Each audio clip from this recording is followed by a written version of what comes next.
நீலகிரி தொகுதி பாஜக வேட்பாளர் எல் முருகன் கூடலூரில் தேர்தல் முகாம் அலுவலகத்தை திறந்து வைத்தார். அங்குள்ள நாகராஜர் கோயிலில் வழிபாடு நடத்தியவருக்கு பரிவட்டம் கட்டப்பட்டது.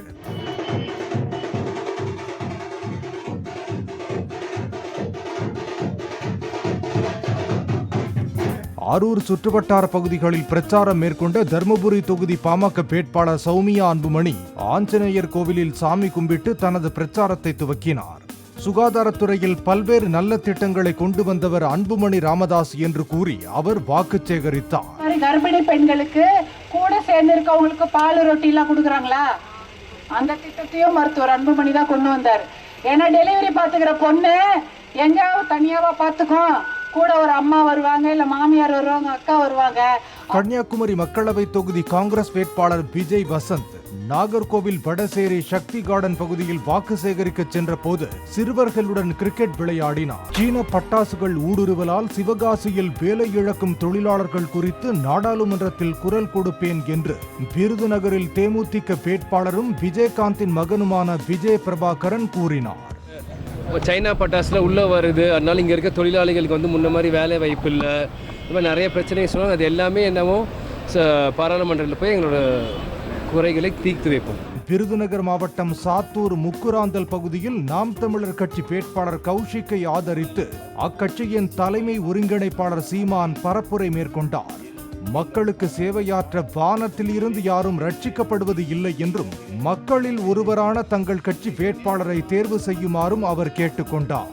வானத்திலிருந்து யாரும் உங்களை ரட்சிக்க வரமாட்டார்கள், அது நம்புங்கள். உங்கள் வயிற்றிலிருந்தே உங்கள் பிள்ளைகள் நாங்கள் வந்திருக்கிறோம், எங்களுக்கு வாய்ப்பு தந்து வலிமைப்படுத்துங்கள். அரசியல் என்பது அனைத்து உயிர்களுக்குமான தேவையும் அதை நிறைவு செய்யும் சேவையும் தான் என்று, அப்படி எல்லா உயிர்களுக்குமான அரசியலை செய்வதற்கு அரிய வாய்ப்பு இது. எங்களுக்கு அந்த வாய்ப்பை வழங்குங்கள். நாடாளுமன்ற தேர்தலை ஒட்டி தமிழகம் முழுவதும் அரசியல் கட்சியினர் தீவிர பிரச்சாரத்தில் ஈடுபட்டுள்ளனர். மயிலாடுதுறை நாடாளுமன்ற தொகுதி பாமக வேட்பாளர் மா.க. ஸ்டாலின் தரங்கம்பாடி சாலையில் உள்ள டீ கடைக்கு சென்று கடை உரிமையாளர் மற்றும் அவரது குடும்பத்தினருக்கு டீ போட்டு கொடுத்து சால்வை அணிவித்து மாம்பழ சின்னத்திற்கு வாக்கு சேகரித்தார்.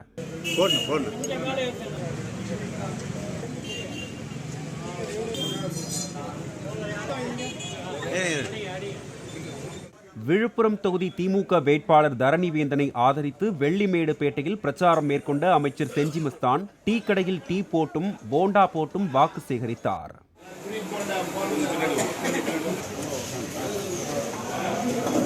பெரம்பலூர் தொகுதியில் பாஜக கூட்டணி சார்பில் தாமரை சின்னத்தில் போட்டியிடும் ஐஜேகே வேட்பாளர் பாரிவேந்தர் குளித்தலை அருகே ஆர்டி மலையில் வாக்கு சேகரித்தார்.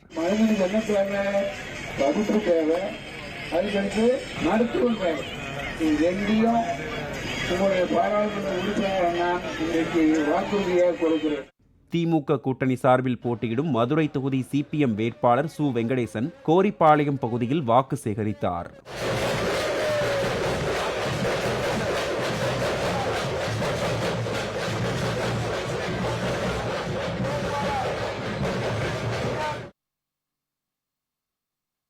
தென்காசி தொகுதியில் பாஜகவின் தாமரை சின்னத்தில் போட்டியிடும் தமிழக மக்கள் முன்னேற்றக் கழக கட்சித் தலைவர் ஜான் பாண்டியன் செங்கோட்டை மத்தளம்பாறை பகுதியில் டீ குடித்தபடி வாக்கு சேகரித்தார்.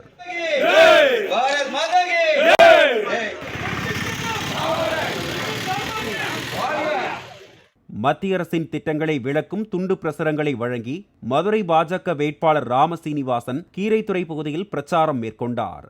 நான் எம்பி ஆன உடனே முதல் வேலை இந்த கீரைத்துறைக்கு நல்ல ரோடு போட்டு கொடுக்கறது என் பொறுப்பு. சரியா? ஆனா ஓட்டு போட வேண்டியது உங்க பொறுப்பு. இப்ப திமுக கட்சியில அண்ணா திமுக முடிவு பண்ணிருக்காங்க, ஓட்டுக்கு 500 1000 கொடுக்கறது. பிஜேபி ஜெயிக்கிறதுக்கு அவன் பணம் கொடுக்கலாம், வாங்கிக்கங்க. வாங்கிட்டு ஓட்ட என்ன செய்யணும்? தாமரைக்கு போடணும். கிருஷ்ணகிரி தொகுதி அதிமுக வேட்பாளர் ஜெயபிரகாஷ் இஸ்லாமியர்கள் அதிகம் வசிக்கும் முஸ்லிம்பூர் பகுதியில் உருதுவில் பேசி வாக்கு சேகரித்தார். मेरा साथ तुम्हारे एमएलए ना आकर उनकी भी कोशिश करके मुझे वोट डालना करके आपके पास पूरा बोला कि मैं कोशिश करूंगा, मुझे हेल्प करना करके आपके पास अब आंखों में 2 पतक डालना करके जरूर डालना करके आपको आंखों में खुदाफिज. ஆரணி தொகுதியில் போட்டியிடும் பாமக வேட்பாளர் கணேஷ்குமார் வந்தவாசி பகுதியில் விவசாய நிலத்தில் சேற்றில் இறங்கி சென்றும் டிராக்டர் மூலம் உழவு ஓட்டியும் வாக்கு சேகரித்தார்.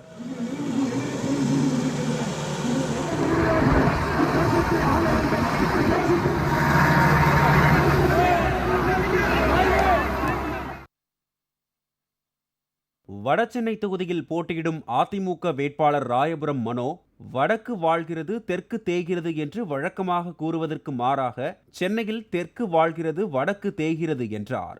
அதான் முன்ன சொல்லுவாங்க, வடக்கு வாழ்கிறது தெற்கு தேய்கிறது என்று. ஆனால் சென்னையை பொறுத்த வரைக்கும் பார்த்தீங்கன்னா தெற்கு வாழ்கிறது வடக்கு தேய்கிறது. இந்த நிலையை நிச்சயம் நாங்கள் மாற்றி அமைத்து காட்டுவோம். கரூர் தொகுதியில் போட்டியிடும் பாஜக வேட்பாளர் செந்தில்நாதன் புதுப்பட்டியில் உள்ள காளியம்மன் கோயிலில் வழிபாடு நடத்திய பின் வேடசந்தூர் அருகே உள்ள வடமதுரை மேற்கு ஒன்றிய பகுதிகளில் பிரச்சாரம் மேற்கொண்டார். அந்த நம்பிக்கை நீங்க மேல வச்சு நீங்க தாமரை சின்னத்துக்கு ஓட்டு போட்டு ஜெயிக்க வச்சீங்கன்னா 100% அந்த நம்பிக்கையை காப்பாற்றுவேன். பெரம்பலூர் மக்களின் நீண்ட நாள் கோரிக்கையான ரயில்வே திட்டம் மற்றும் காவிரி கூட்டு குடிநீர் திட்டத்தை தொடர்ந்து செயல்படுத்திட தமக்கு வாக்களிக்குமாறு கேட்டு அதிமுக வேட்பாளர் சந்திரமோகன் பிரச்சாரம் செய்தார். நீங்கள் நீண்ட நாள் எதிர்பார்த்துக் கொண்டிருக்கிற இந்த ரயில் திட்டங்களை செயல்படுத்திட, காவிரி கூட்டு குடிநீர் திட்டத்தை தொடர்ந்து செயல்படுத்திட மற்றும் பல்வேறு கோரிக்கைகளை நிகழ்த்திட எனக்கு வாக்களித்து இரட்டை சின்னத்திற்கு வாக்களித்து வெற்றி பெற செய்யுமாய்.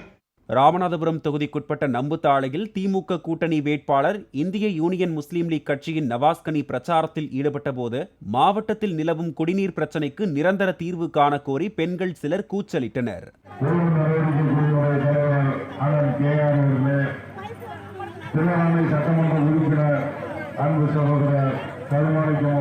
நாடாளுமன்ற தேர்தல் நெருங்கி வரும் நிலையில் வேட்பாளர்களும் அவர்களுக்கு ஆதரவாக அரசியல் கட்சிகளைச் சேர்ந்தவர்களும் தீவிர வாக்கு சேகரிப்பில் ஈடுபட்டு வருகின்றனர்.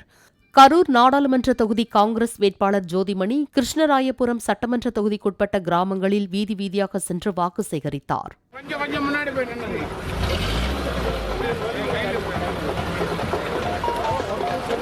திருநெல்வேலி நாடாளுமன்ற தொகுதி பாஜக வேட்பாளர் நைனா நாகேந்திரன் டவுன் பகுதியில் உள்ள ஈசான விநாயகர் கோயிலில் சுவாமி தரிசனம் செய்த பிறகு தேர்தல் பிரச்சாரத்தை துவக்கினார்.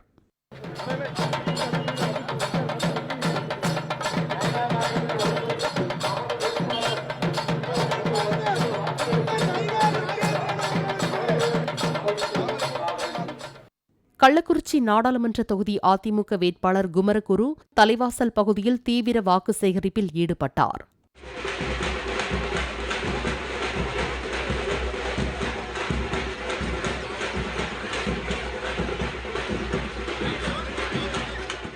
கரூர் தொகுதி நாம் தமிழர் கட்சி வேட்பாளர் கருப்பையா தான்தோன்றிமலை அரசு கலைக்கல்லூரி அருகே டீ போட்டு கொடுத்தும் சலவை செய்தும் கிரிக்கெட் விளையாடியும் வாக்கு சேகரித்தார்.